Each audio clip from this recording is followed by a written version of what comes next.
I agree. Love is love, Ashley. That love is love. I don't have no problem with it. I really don't. Find love where you find love. What I have a problem with is when you have persons who only date out of their race because they got some kind of problem with their race. That to me, and again, my only problem is what it says about that individual. Okay, you show me a white person who dates exclusively outside of their race. I'm like, okay, I mean that's your choice, but on some levels, you're saying something about yourself. That's commentary about you. Same thing with a black person. But love is love. I mean, it's hard out here, man. It is rough in this world.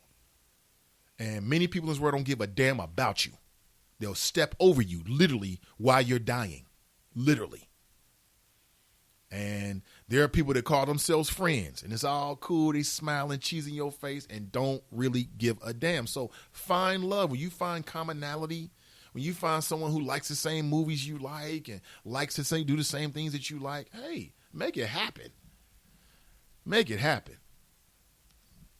Did you see, today's a big day in Indiana. We haven't talked any politics because really, quite honestly, I believe it's a foregone conclusion. It really is. Your Democratic candidate is going to be Hillary Clinton. Bernie Sanders is running around talking about there's going to be a contested election. Good luck with that, Mr. Bernie Sanders. And, Ted Cruz and John Kasich are in it to win it to the very end. I mean, Ted Cruz needs to take his ass back to Texas and misgovern politics in Texas. And Kasich needs to come back to Ohio and address some of the very serious issues that people in Ohio are dealing with. I mean, this post-recession era that we live in Ohio is marked with numerous things, and all of them are dubious. Unemployment, underemployment, and stagnant wages, specifically for younger people. So here we go talking about young people. For college graduates, the unemployment and underemployment rates are higher now than before they were before the so-called recession in Ohio. Did you know that? For young high school graduates in Ohio, unemployment is 17.9%. Underemployment in Ohio for that demographic is 33.7%. This is all according to a recent study that's been released to the public by the good folks over at Policy Matters Ohio. Okay, that's Amy Hanauer and her group. They do great work, and they try to be nonpartisan. And over the years, I've had the pleasure of speaking with Amy many times on my radio show. Okay, we'll catch up with her on this platform. And I've challenged her and tried to push her in the direction of taking sides. She never does it. She never does it. And hey, I respect it. I respect folks that stick to their guns. The vast majority of people in the state of Ohio, aged 24 to 29, lack a college degree. Many people are what's called idled, neither working nor in school, including 9.7%, we're rounded up to 10% of those who finished college, and 15.5% of those who finished just high school. This is what's going on in Ohio. While Kasich is running around talking about how he's doing such a great job in Ohio, here are the real numbers, okay? Here's what's really going on. He needs to bring himself back to Ohio and address it. Wages in Ohio are low and not growing. Among young high school graduates, the average wages are just about $10.66 an hour. Okay? For women, it's even worse. And on top of it, the cost of a higher education in Ohio has skyrocketed.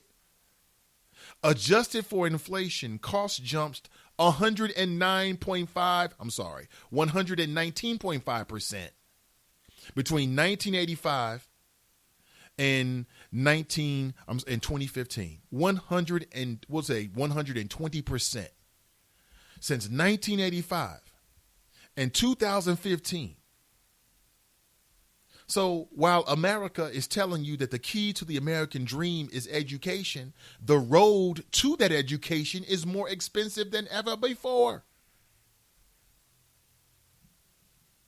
Those under age 25 in Ohio have a 12.3% unemployment rate. That's worse than the national average, which is 11.6%. Okay? Worse than the national average. Yet Kasich wants to be president.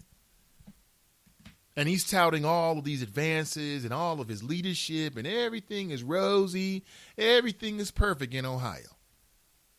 Half of the adults in Cleveland, where coincidentally, and maybe there isn't a coincidence to it, maybe there's politics in play here, is actually going to be the city, the home city for the RNC convention in July.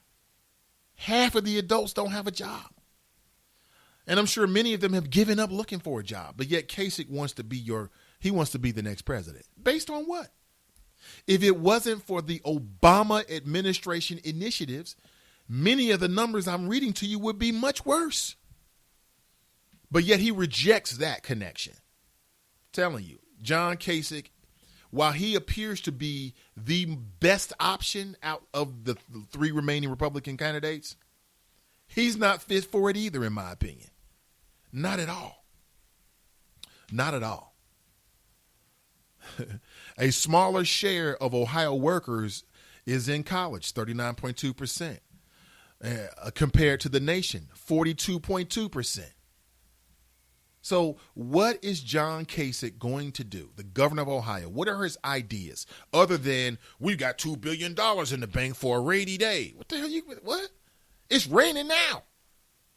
It's raining unemployment and underemployment right now. What is John Kasich going to do about it? Come home, John. But my point in all this is to set the stage for a little bit of a clip I want to play for you. You know, Indiana is going to vote today, and many of the cable television experts are claiming that if Clinton, along with Trump, sweep through Indiana, it's pretty much a done deal. But I would say it's a done deal anyway, isn't it? Just a couple days ago, you had this very interesting moment where Ted Cruz, who always tries to act like he's just so reserved and he's just got everything under control, he went face to face in Indiana with some Donald Trump supporters. You talk about Dumb and Dumber. You're talking about Dumb and Dumber. But it's a very interesting back and forth. I want you to listen to at least a clip of it. Check this out. And I'm running to be everyone's president. Those who vote for me, even those we who don't want you. Well, you're entitled to your view, sir, and I will respect it. In fact, I will do the protect. math. I will protect. You know, you ask your cases rights. to drop out. It's your turn. Well, take your own words. Now I'm curious, sir. Time to drop out. When sir. Donald doesn't get to 1237, are you going to call him to drop out? Donald's definitely going to get to 1237. No, he's going to get more than 1237. Let me ask you something, sir. What do you like about Donald? Everything. Give me one. Everything. Give me one. Can you pick anything? The wall. Okay, the wall. That's the main thing. All right. Immigration. Building the wall. All right, hold on a second. Now, do you know on the wall that Donald told the New York Times editorial board he's not going to build a wall and he's not going to deport anyone? You're lying. Once again, lying Ted. Well, sir, you know, actually, civilized people don't just scream and yell at each other. I'm not yelling at you. I'm not yelling at everybody. Do you know that Donald's words were caught on tape? The New York Times recorded the whole thing, publicly reported. That's a total lie made up by Donald Trump. Okay, lying Ted. No! Let me ask. Career politicians have killed America! You are the problem. Let me ask you something. You are the problem, right, politician. You are the problem. Can I ask you something? No. Can I ask you something? No. Out of all of the candidates, name one who had $1 million judgment against him for hiring illegal aliens. Name one. Donald Trump is the only. That's right. Okay, so you like rich people who buy politics. Where's your Goldman Sachs jacket at? We know your wife works there. Actually, I was supported by, and am supported by 1.3 million contributions all over the country. Our average contribution is $60. On immigration, you know Donald Trump had $1 million judgment against him for hiring illegal aliens. You know what he's doing right now in Florida? He brings in hundreds of foreign workers instead of hiring Americans. Sir, with all respect, Donald Trump is deceiving you. He is playing you for a chump. And ask yourself two questions. Why is it that the mainstream media so desperately wants Donald Trump to be the Republican nominee? Bash you believe every chance they get. And why is it that John Boehner supports Donald Trump? Do you agree with John Boehner? No. Do you agree with Nancy Pelosi? The thing is Do you I agree don't with agree with Harry Reid? everybody, but I Do you believe agree- in Trump. He's the only one that's going to put us where we need to be. Sir, What are you going to do sir, about well- our Second Amendment? Okay, great question. What are you going gonna to do about Second the Second Amendment? Amendment? Yeah. All right. That's some good stuff right there. So we don't want you. We don't want you. And check out Cruz trying to have this serious, delicate policy debate. I mean, sometimes you got to realize your audience. There's some folks who you cannot reason with because they don't want to be reasonable. And it wouldn't matter what Cruz said. He wasn't gonna turn that crowd. You're lying, Ted. It's my favorite moment. Hilarious. He said, "We know your wife works at Goldman Sachs." You know, he didn't respond to that at all, did he? I wonder if that's true. I've got to do my due diligence now and double check. He just pivoted to something else. That was funny. I mean, they were like face to face. Civilized people don't scream and yell and call names. Lying Ted, that's some good stuff right there. Some really good stuff. Listen, I want Donald Trump to be the Republican nominee because it's going to be entertaining. And because there's no way in hell he's going to be able to win the general election. I don't care who the Democrat candidate is.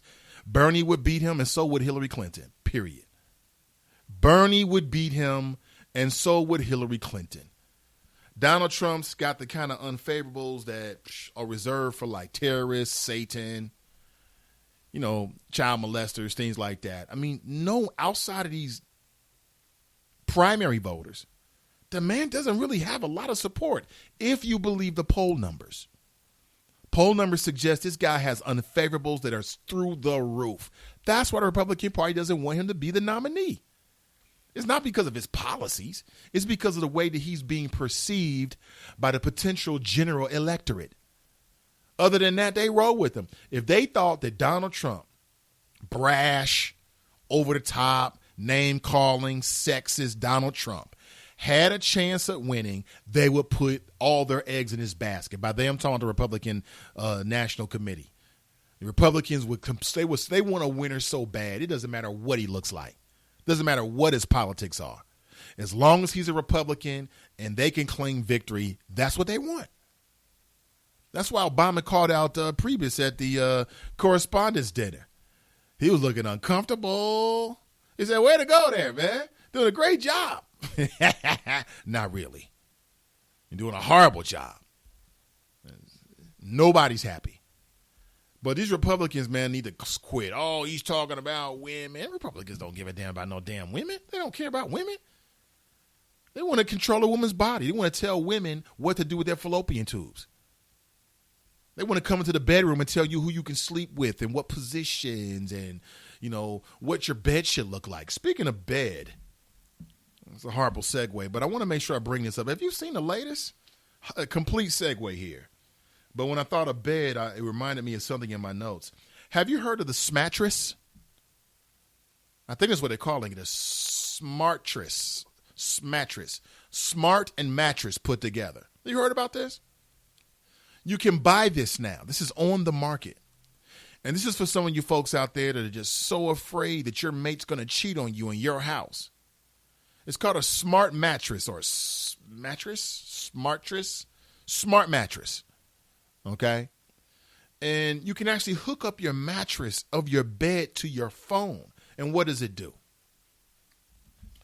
Well, the tagline is this. It'll tell you everything. If your partner isn't faithful, at least your mattress is. Ever wondered if your boo was getting down and dirty in your bedroom? Well, your smart mattress will tell you. And apparently you can hook it up to your smartphone, right? And somehow it's going to read the vibrations, right? The pressure points on the bed. And it can ascertain, like, based upon, I guess, this science, what type of activity is taking place on your mattress. Ever wondered if your lady was cheating on you? Stay at home, mom, my ass. You a stay-at-home cheater. Now you can get a smart mattress. Would you spend your money for something like this? a smart mattress, that's going to put you back a couple grand, sure. The hell? No more the old days. Oh, you going to change the sheets on me? I don't think so.